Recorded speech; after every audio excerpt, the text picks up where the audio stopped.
Hello there guys, it's Joey. Welcome back. This is Journaling with the Prisma Visions Tarot, where each week or every other week, depending on where I am at and feeling, I pull a card for the week or the 2 weeks from the Prisma Visions and I journal.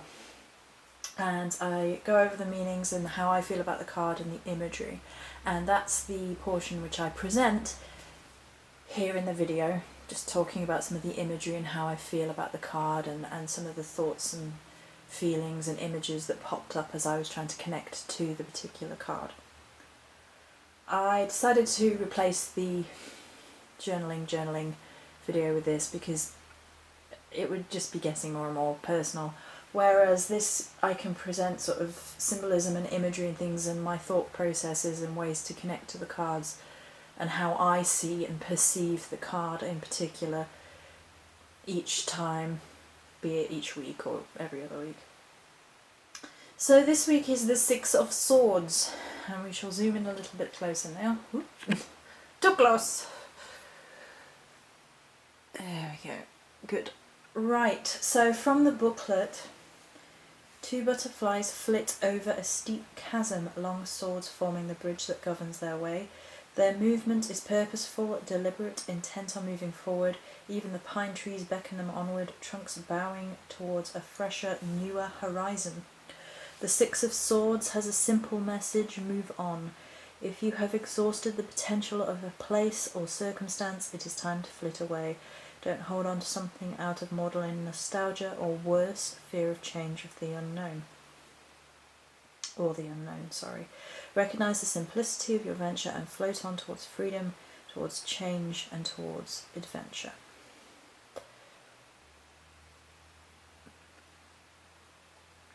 So that's from the booklet, and then I will read through my thought processes. The first thing that strikes me about the Six of Swords is the sword bridge. Although not quite at the centre of the card, that honour being reserved for the butterflies, it is the most eye-catching part of the imagery. Perhaps because the rest of the art is more flowing, softer edges indicative of movement, whereas the sword bridge is quite rigid and angular, untouched by the wind that is represented here by the effect it's having on the landscape, this being the human perception of invisible wind, as well as the swirling clouds at the top of the card, this being a human symbolism or symbolic representation for invisible wind. More on that in a bit. Whilst the bridge bends slightly inwards, no other movement is presented. Swords are representative of intellect as well as messages, breath being air, messages on a verbal level. Also cold, logical reasoning cutting through illusion. And as bridges are literally a means by which to pass across otherwise likely impossible gaps or obstacles or hurdles, here the chasm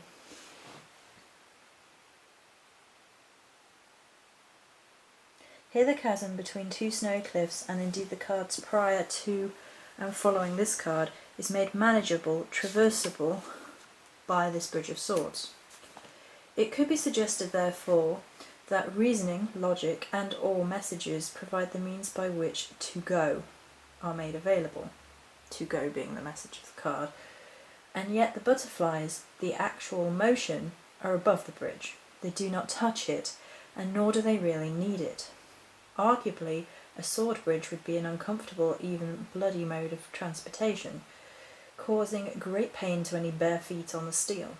Therefore, it seems to me that the bridge, the cold, rational, logical swords, be they inner or outer messages, are only a means of traversing the chasm, not the mode which is needed, i.e. flight. To rely on the cold harshness of logic alone will not overcome the difficulty or trial. There has to be balance. The balance comes from the symbolism of the two butterflies. Drenched in the symbolism of personal strength via metamorphosis, butterflies are one of the most recognisable symbols of change. Add to this the attachment of movements of change in the conscious mind through the concept of the butterfly effect, which comes from chaos theory. The butterfly effect is the sensitive dependence on initial conditions in which a small change in one state of deterministic nonlinear system can result in large differences in a later state. The name of the effect is derived from the metaphorical example of the details of a hurricane being influenced by the flapping of the wings of a distant butterfly several weeks earlier. The butterfly is intricately linked to the element of air that the swords belong to in many ways. It is an insect, in that particular stage of its life at least, and physically travels through the air. Through its relationship provided in chaos theory, it relates to hurricanes, one of the most visible and violent manifestations of the air element. But how we feel about the butterfly is at stark contrast to how the message of swords, which are often quite feared, are portrayed. We consider butterflies to be beautiful, whimsical creatures full of hope and optimism. In certain cultures, they are even associated with the soul. So butterflies here are the pinnacle of the card's message. They speak for the need of personal transformation, even if it's difficult. If you interfere with a butterfly emerging from its chrysalis, then it will die. Its wings require the struggle for freedom in order to be strengthened enough to fly. The butterflies in the card rise above the sword bridge in order to cross the chasm. They are guided by the presence of the bridge, but they do not need it in order to cross. Therefore, the message, in its cold logical state, is only that, a message, a guide. It is not the journey or the process itself. The butterflies are indicative that joy and personal strength can be found in the journey and the change, if one remembers to float like a butterfly rather than to cut one's feet on the bridge. Another presence which dominates the card, which we have touched on already, of course, is that of wind. As we highlighted previously, most of the imagery on the card is affected, bends to, the power of the wind. The wind is represented as an invisible force via the artistry showing its effects, the trees swaying, the snow moving, the butterfly movement, because they are at slightly different angles to each other as if struggling against wind.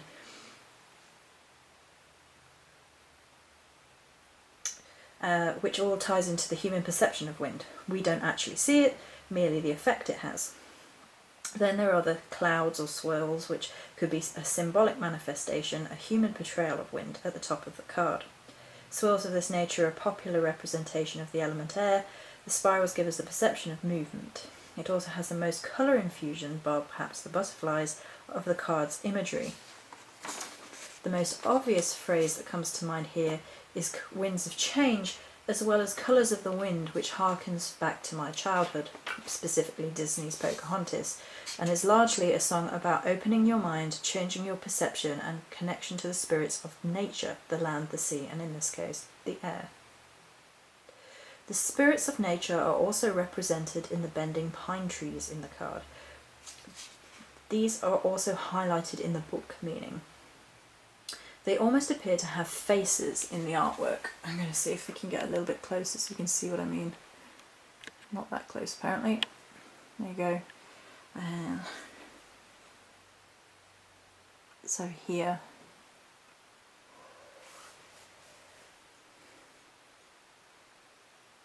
Whether optical illusion by design or accident is open to debate, but it likely hints at the life within trees.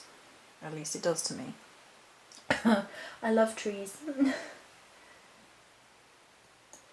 They are described as beckoning within the booklet, calling the person forward, as if having a life force of their own, which of course they do, which would kind of reinforce the idea of them having a face, of being, given life, given breath within the card.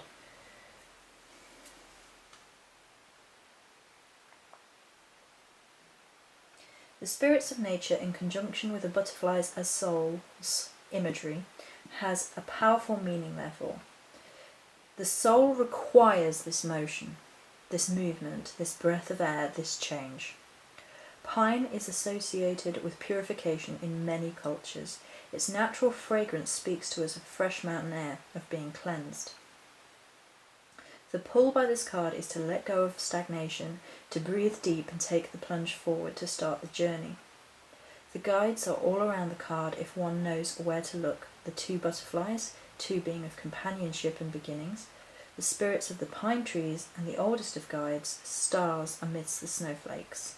One only needs to let go of the fear of the sharpness of the message, the fear of getting hurt, and the fear of letting go, and they will fly and be guided.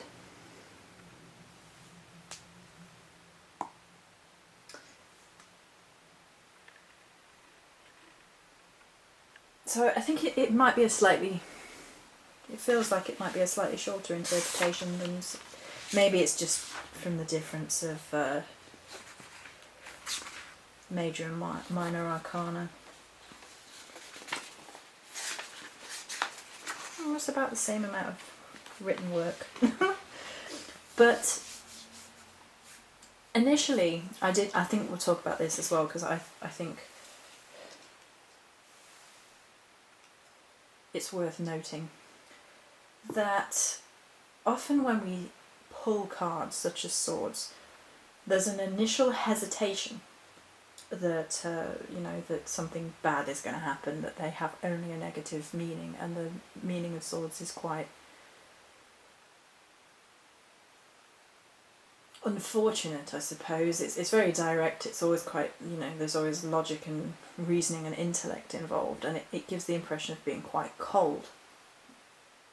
The artist plays with this, giving the swords winter, snow, physically cold energy within nature, but it's a perfectly natural part of nature. It's also incredibly beautiful. The snow versus the star background is incredibly beautiful, and I think it's very much done on purpose to highlight that having reason and rationality doesn't necessarily have to be cold, uncaring and unfeeling, and it doesn't have to be devoid from the spiritual undertones, in this case, I think, of the card itself. The colour is still present within the wind.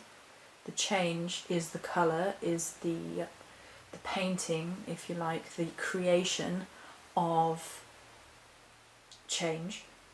It's showing you that you are in control, that you can weave your own web, you can paint your own picture, you can have say over your own destiny. And the colour being present in the butterflies is indicative of the same thing. I think though, often when we look at tarot cards in particular, we have this sort of strain on using the more rational side of our minds, and it's as if the two need to be in conflict. And there's been a lot of this in conversation this week, the idea that the rational scientific mind has to be at complete odds with a spiritual mind, which I don't believe at all. I think the two need to work together in order for there to be change and progress. The spiritual mind feels so deeply and sees the beauty in everything around it and has that emotional attachment, but then the rational mind allows us to not go overboard, if you like, to seek explanation, to seek understanding, and it can even work in conjunction, whereas that the intellectual mind can pull the threads of a magic and symbolism, if you could get your logical words out, and help to create a much bigger, broader picture. So I think it's worth noting that, on the surface of it, it seems like one of these cards, and you're initially a little bit like, ugh. And I think the artist has done a fantastic job, because in a lot of this sort of traditional imagery, there's a lot of water imagery with the Six of Swords, which is, of course, odd. It can represent a physical journey, and I think that's why quite often there's a boat involved, as well as an emotional journey. But here, the feeling evoked by the card taps into our natural feelings. If only one can shift their perception a little bit and see what the card is telling them, which I love. I love these cards, they're amazing. So that's it for my interpretations of the Six of Swords from the Prisma Visions Tarot. Feel free to pop your own feelings down below. I'm always interested to hear different perspectives. And that's it. Many blessings.